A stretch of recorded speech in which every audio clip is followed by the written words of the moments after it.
সবাই এদিক খেয়াল করো সবাই। আমরা 7 আর 8-এর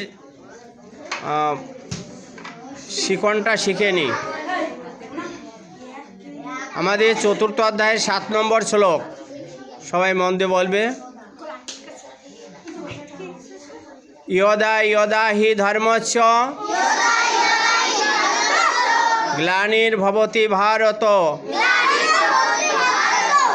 অভ্যুত্থানাম অধর্মস্য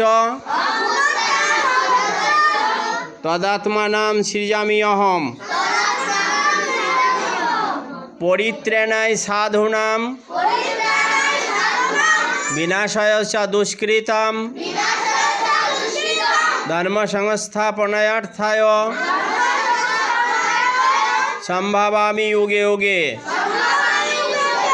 আমরা দুটো শ্লোকে একসঙ্গে পাঠ করলাম, আবারও বলো সবাই। ইয়দা ইয়দা হি ধর্মস্য গ্লানির্ভবতি ভারত অভ্যুত্থানাম অধর্মস্য তদাত্মানাম সৃজাম্যহম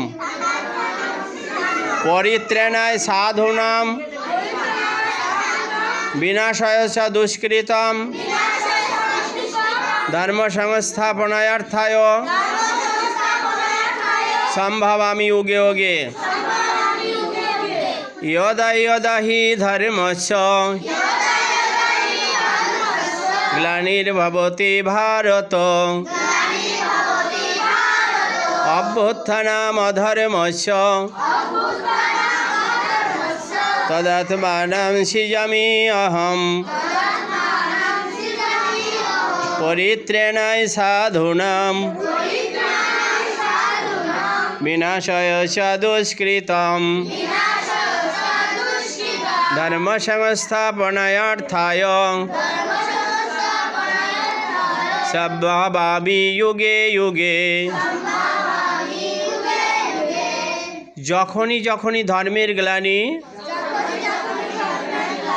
অধর্মের অভ্যুত্থান হয় তখনই আমি নিজেকে সৃষ্টি করি বা আবির্ভূত হই।